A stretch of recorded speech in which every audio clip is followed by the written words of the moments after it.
A day in my life here in UAE. Tara, samahan niyo ako dahil mag-isa lang ako mag-day of 40 days video. Kaya nakikita niyo na marami akong oras para mag-film ng video. Hindi kami nakapagsabay ng day off ng asawa ko. Meron minsan naman, sabay din naman kami. Kaya sa susunod na video na magkasabay kami, isasama ko na siya sa ating vlog. Hindi ako vlogger pero mahilig ako mag-take ng video at saka mag-picture. Mahilig kasi ako mag-keep ng memories at gusto kong laging pinapanood o binabalikan yung mga bagay na alam mong hindi naman permanente. Darating din yung araw na wala na tayo sa bansang saan tayo nagtatrabaho ngayon. Ang buhay ng isang OFW ay kadalasang pansamantala lang. Darating talaga ang araw na uuwi tayo sa sarili nating bansa at lahat ng pinagdaanan natin sa ibang bansa ay magiging alaala na lang. Pero hindi ibig sabihin na mawawala ang halaga ng mga yun. Yung mga sakripisyo, hirap at sayal, lahat yan nagiging bahagi ng kung sino tayo ngayon.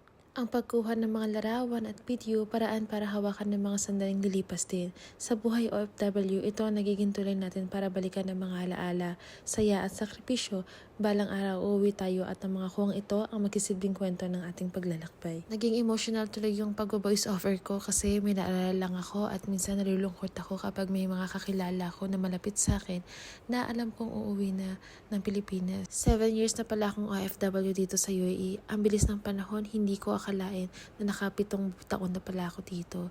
Nga pala nung dumating ako dito noong 2019, marami akong work experience sa Pilipinas. Marami rin ako mga naging part-time jobs habang nag-aaral. Pero nung dumating ako dito, nag-back to zero ako. Yes, totoo yun. Kahit marami kang work experience sa Pilipinas, pagdating dito, hindi yan counted.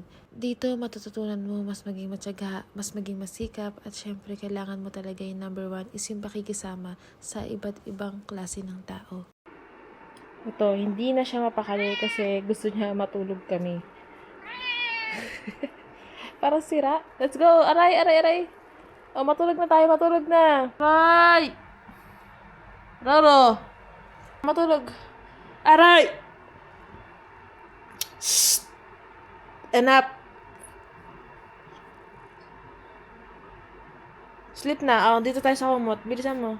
Ang pag-aalaga ka ng pusa ay para ka rin nag-alaga ng anak. Minsan nga ay sobrang makukulit talaga sila. Minsan mapapagalitan mo, kailangan mo rin silang disiplinahin at kapag tulog silang dalawa, feeling ko mas marami akong nagagawa ko mag-me time at yun nga ang naisip ko ngayong araw ay ang magbasa ng book. Ang napili kong basahin na itong Ikigai, The Japanese Secret to a Long and Happy Life. Hindi ko hobbies ang magbasa, pero minsan mas okay na subukan natin yung mga bagay na hindi pa natin nagagawa. Isa sa pinakamagandang nabasa ko is yung hindi lang trabaho ang nagbibigay saysay sa buhay, kundi ang pagkakaroon ng dahilan para mabuhay araw-araw. Another lesson na nag-highlight sa akin ay ang sabi dun sa Ikigai book ay stay active, don't retire from life. Manatiling may ginagawa at may silbi.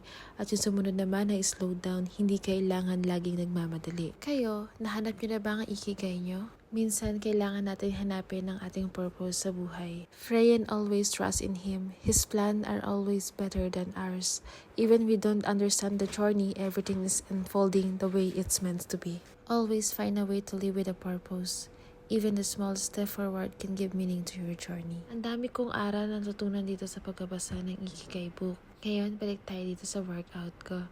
Dito nga pala sa amin ay free access ang lahat. Dito sa Emirates namin ay libre ang parking. Safe din naman kung mag-jogging ka dito sa umaga or sa gabi. Napagpawisan na rin ako kanina kasi summer na ngayon, medyo mainit na.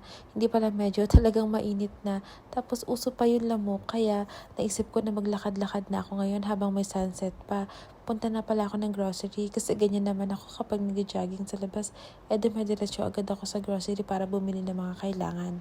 At ang pinaka-favorite section ko is yung pagtitingin ng mga gamit sa bahay.